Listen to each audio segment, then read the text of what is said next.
Jordão, como está sendo a preparação do Santos para enfrentar o Fortaleza e como foi o penúltimo treino do Peixe? É verdade que o Neymar quer jogar a partida de amanhã, Jordão?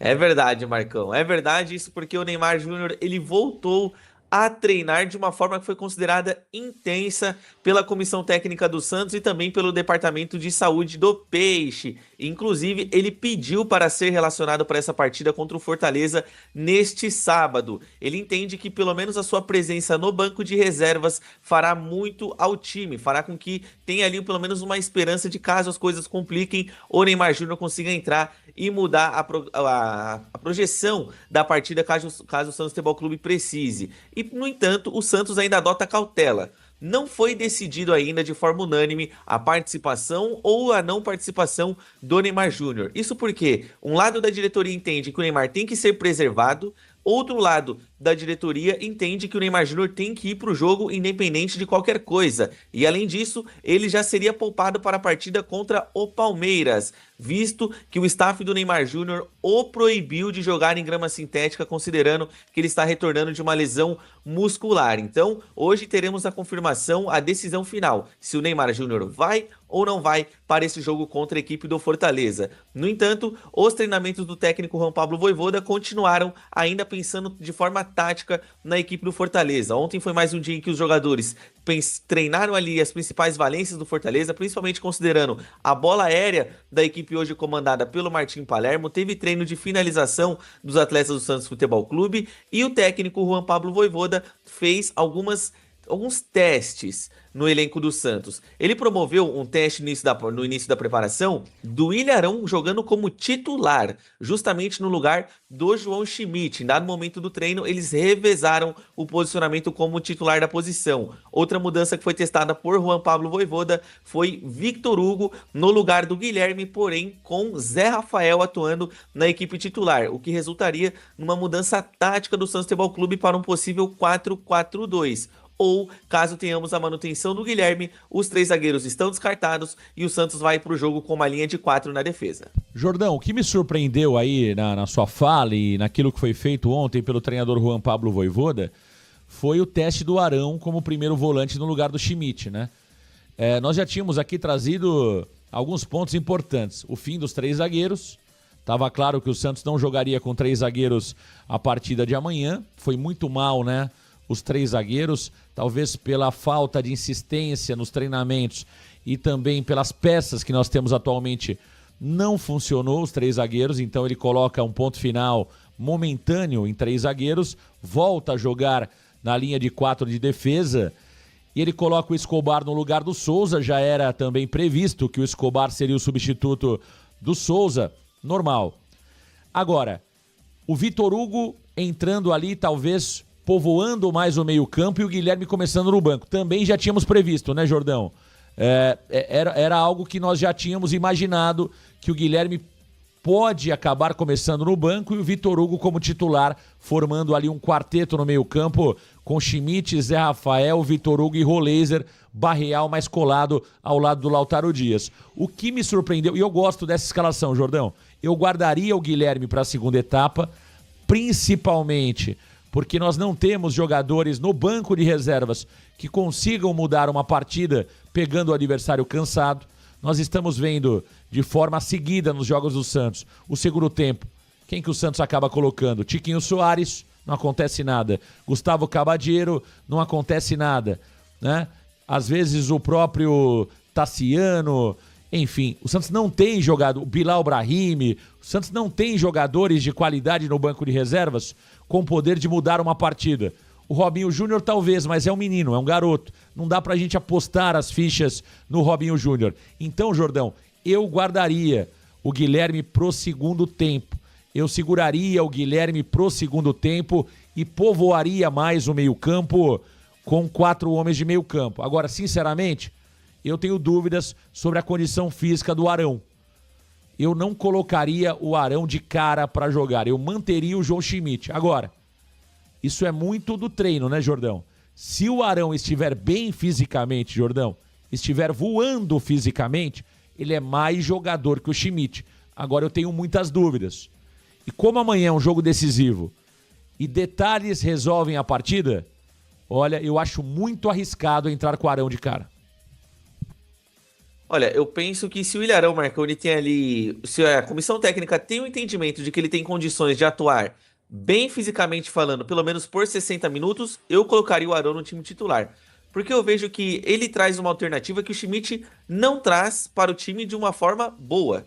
Que é o quê? O Santos, Marcão, amanhã, no plano de jogo, não tem 3 zagueiros. Isso é uma verdade. Só que o Ilharão, Marcão, quando o Santos for descer pro ataque, eu observo que o Ilharão ele pode ser ali o terceiro zagueiro, e você tendo o Vitor Hugo e o Zé Rafael no time, você deixa o meio-campo mais solto e mais liberto para a construção de jogadas. Por quê? O Ilharão ele vai recuar, vai começar a construção do Santos com 3 zagueiros. O Zé Rafael muito provavelmente vai estar alinhado com o Vitor Hugo na construção ofensiva. Você libera um pouquinho mais o Igor Vinícius e o Escobar, que claro, não é um grande jogador ofensivamente falando, mas você dá um pouquinho mais de liberdade para ele fazer o apoio e você mantém a sua equipe estruturada, tanto para um possível contra-ataque, porque você vai conseguir se defender com 5 jogadores, quanto para descer para o campo ofensivo com jogadores pisando dentro da área, seja o Barreal, seja o Roleiser, obviamente o próprio Lautaro Dias. Então eu vejo que essa entrada do Ilharão, se ele tiver condições de jogo, traz alternativas para o Juan Pablo Vojvoda mudar a equipe durante a partida. Porque a gente sabe que quando o Santos entra nesse 4-2-3-1 ou 4-3-3, vai ser isso até a primeira modificação. Não tem muito o que mudar desse esquema tático, porque o Santos sempre fica preso às mesmas alternativas. O Santos vai tocar a bola no Guilherme do lado esquerdo, bola no Roleiser do lado direito, bola no Barreal para ele tentar chutar de fora da área, e eu vejo que assim, é pouco produtivo o Santos atuar num 4-2-3-1, Marcão, sem ter jogadores que possam fazer características diferentes, como por exemplo faz o Ilharão.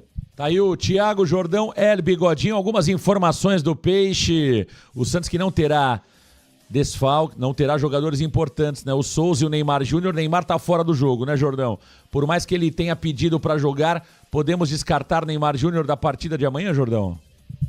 Isso, Marcão. A decisão final será tomada hoje, só que é de entendimento quase de grande maioria das pessoas que cuidam ali da recuperação do Neymar Júnior, que o ideal é ele não ir para essa partida contra o Fortaleza para evitar que ele estoure novamente. Então, hoje a tendência é que o Neymar Júnior seja poupado dessa partida contra o Fortaleza. Acho que é o mais prudente. Se o Neymar não tem ainda condições plenas de jogar, que seja preservado e volte bem. Porque não adianta nada o Neymar voltar para fazer média para a imprensa, para fazer média para quem quer que seja e não estar apto para jogar. Não adianta nada. Essa história de o Neymar estar no banco, nós já vimos que não ajudou. Nós já temos, né, esta cena, nós já vimos esta cena.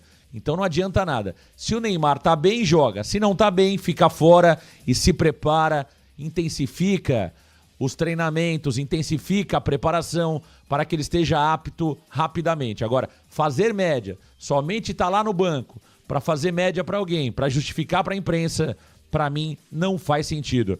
Olha, pendurados, Brazão, Igor Vinícius, Mike Escobar, Basso, Luan Pérez e Álvaro Barreal. O Santos é o terceiro pior mandante do campeonato, é o 14º ataque do Brasileiro e a 14ª defesa do campeonato. Na audiência rotativa, Jordão, provável Peixe para a partida de amanhã. Um provável Santos vem justamente num 4-2-3-1 do técnico Juan Pablo Vojvoda, tendo Gabriel Brazão no gol, Igor Vinícius pela direita, Adonis Frias e Luan Pérez como dupla de zaga e o Gonzalo Escobar sendo o lateral esquerdo. O meio de campo com o João Schmidt, Zé Rafael e Benjamin Roleiser. Para o ataque, Álvaro Barreal, Guilherme do outro lado e Lautaro Dias mais à frente. Perfeito. Só deixando claro, né, Jordão, o asterisco no Guilherme, que pode perder a vaga para o Vitor Hugo, e também para o Schmidt, que pode perder a vaga para o William Arão. Vamos aguardar o treinamento desta tarde, lembrando que hoje teremos João Schmidt falando nos microfones do Varanda Futebol Debate, entrevista coletiva a partir das 15 horas, teremos treinamento no CT Repelé, você acompanha tudo na varanda mais famosa do Brasil.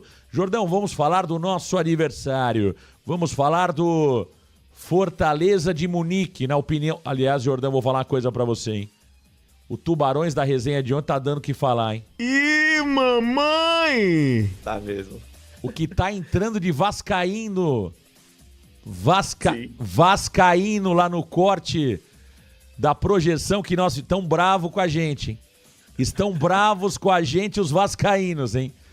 O que tá dando de... Eu vou falar uma coisa pra você, Jordão. O que dá de repercussão, Tubarões da Resenha, é que é só 2 vezes na semana. Se fosse diariamente, eu vou falar uma coisa pra você. Que loucura, rapaz. O que tem de vascaíno bravo com a gente é uma barbaridade por lá, Jordão. Eu até tomei um susto, Marcão. Ontem eu falei assim, vou esperar o vídeo aqui ter umas 3 horinhas depois de postado, umas 2 horinhas, que eu quero ver o comentário do pessoal, né? Aí, Marcão, eu abri lá, primeiro comentário era de vascaíno, segundo também, terceiro também, quarto também. Eu falei, caramba, eles estão confundindo aqui os times em branco e preto? Não é possível, Marcão. Os caras estão muito bravos com a gente, Marcão. Tão bravo. Incomodando uma galera aí, Alguns Marcão. comentários aqui, Jordão. Deu pra ver como vocês não entendem de futebol. Aí tem o vascaíno do Nordeste. O careca de azul tem mais talento pra comediante do que pra comentar futebol. Ih, mamãe! Os caras falam que o Vasco vai perder pro Grêmio e o Fluminense empata com o Grêmio. Sendo que o Vasco massacrou o Fluminense. Pelo jeito, a goleada do Santos... Cadê aqui? A goleada do Santos tomou do Vasco, ainda dói muito. Tão bravo com a gente lá, viu, Jordão? Tão bravos, hein? Torcida do Vasco tá em peso lá no Tubarões. Tão bravo que a gente colocou o Vasco na projeção não muito boa pra eles, viu, Jordão? Nada legal, Marcão. E aí teve um cara que comentou ainda assim, desculpa, mas vocês não estão aptos a falar de futebol, procurem outra profissão. E teve um também que falou assim, Marcão, vocês têm inveja do Vasco. Aí eu fiquei com vontade de responder, Marcão, porque todo respeito o Vasco da Gama aí, viu, Marcão? Pô, o Vasco. Sim, grande Vasco, Pelo amor de Deus. Grande Vasco, campeão do mundo. Campeão da Libertadores. Espetacular o Vasco, espetacular. Várias vezes campeão da Libertadores. O Vasco é o quê? Tetra da Libertadores? Não, eles são tetra rebaixados, você tá confundindo. Nunca caiu, né? Nunca caiu, né? Baita Vasco da Gama. Grande Vasco da Gama, hein?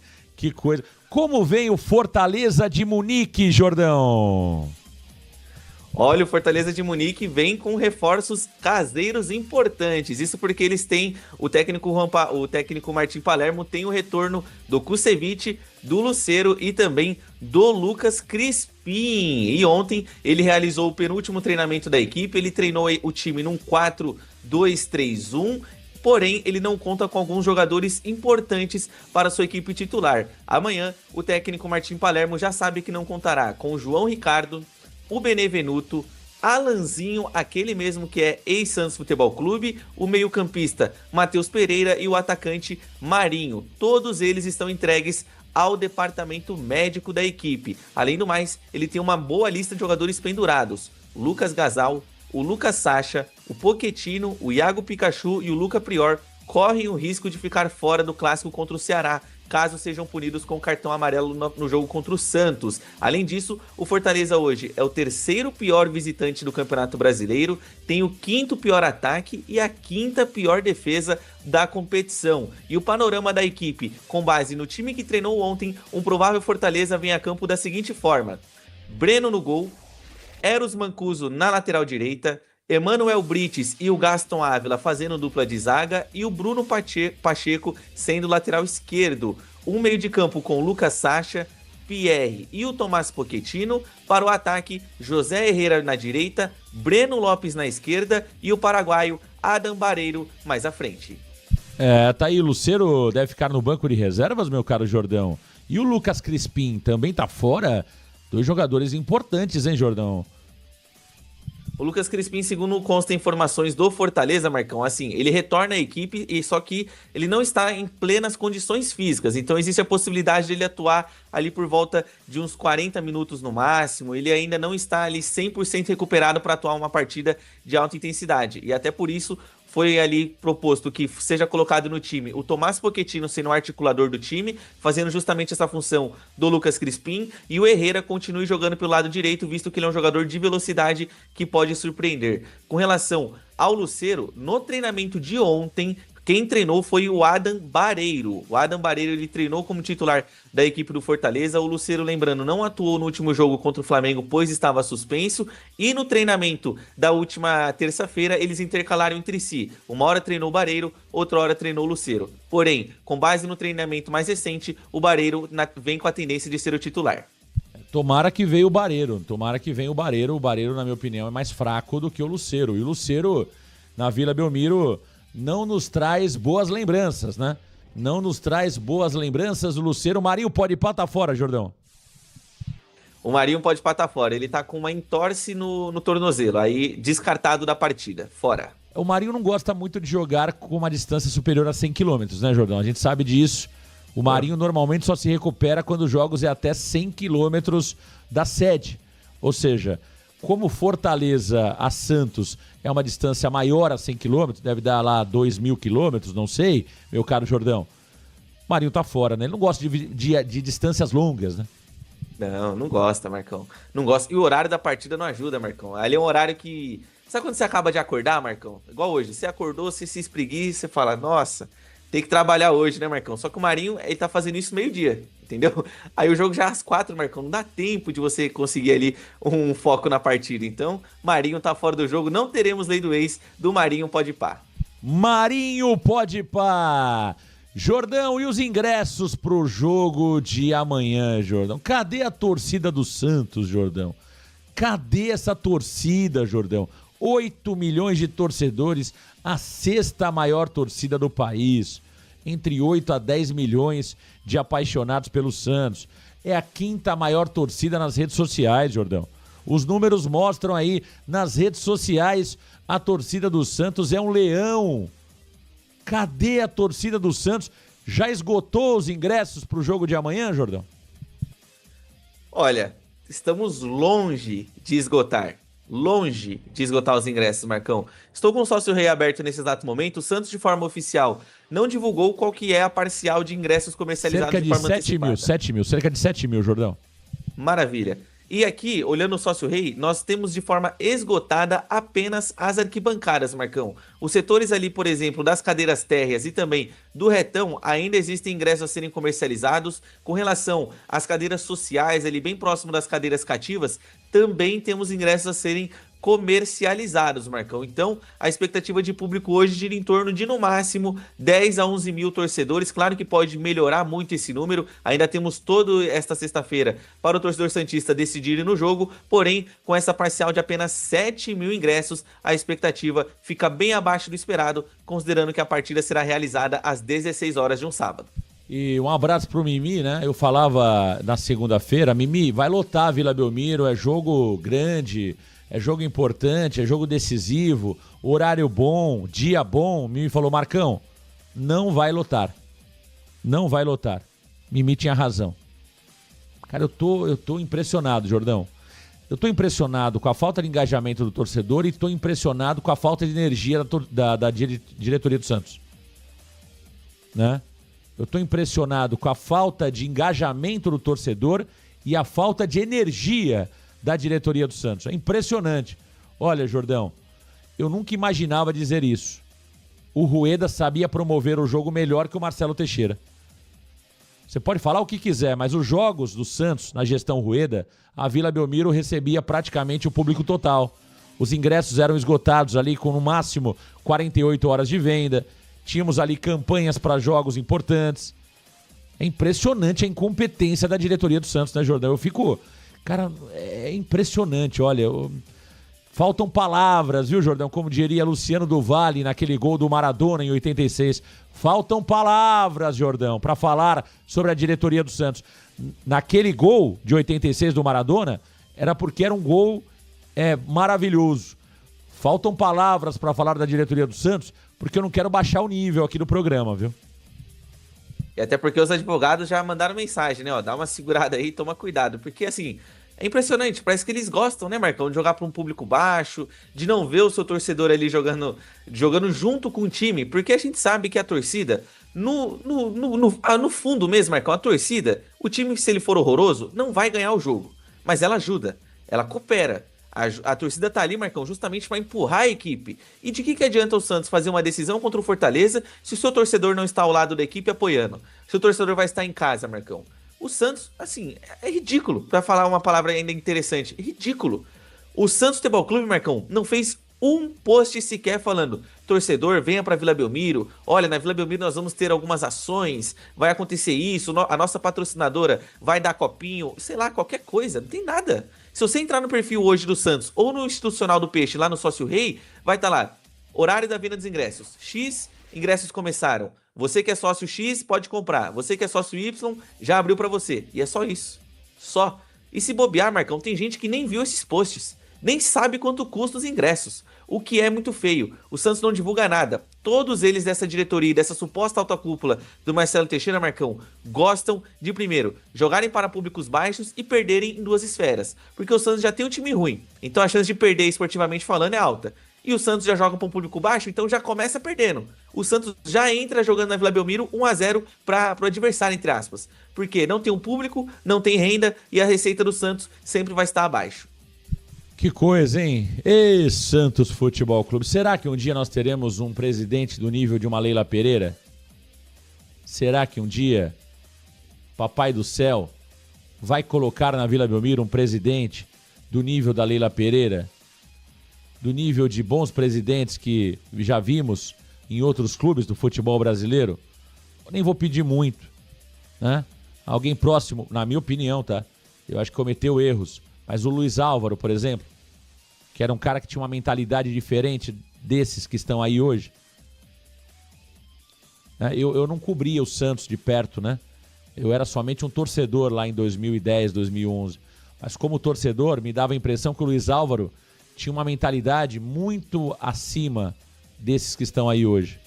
A visão de marketing, uma forma de falar do Santos. Será que Papai do Céu um dia vai nos presentear com um presidente decente? Tomara, tomara. Que inveja boa que nós temos do Palmeiras, né? Que inveja boa que nós temos do Flamengo, né? Times grandes, bem geridos, por profissionais, por pessoas competentes, pessoas sérias e não por amadores, como é o caso do Santos Futebol Clube. Jordão, quem apita o jogo, quem trila o apito, quem comanda a arbitragem amanhã, na partida decisiva contra o Fortaleza? Marcão, amanhã a arbitragem nessa partida válida pela 31ª rodada do Campeonato Brasileiro será comandada por Anderson Daronco, do Rio Grande do Sul. Ele que terá uma equipe de campo... Mamãe! Perigo à vista, hein? Perigo à vista. Marcão. Perigo à vista, hein? Perigo à vista. Anderson Daronco no apito é um verdadeiro perigo, viu, Jordão? Esse aí eu conheço bem. Esse aí, Marcão, ele gosta de uma decisão complicada, né, Marcão? E ele vai ter também em campo uma equipe de arbitragem toda do Rio Grande do Sul também. O Rafael da Silva vai ser o assistente número 1 e a assistente número 2 é a Maíra Mastella Moreira. Já na cabine no VAR, Caio Max Augusto de Goiânia, Marcão. Esse que é um VAR que o Fortaleza já fez 2 reclamações formais sobre ele em jogos que ele comandou lá a cabine do VAR contra as decisões do Fortaleza. Tá certo, tá aí o Thiago Jordão El Bigodinho.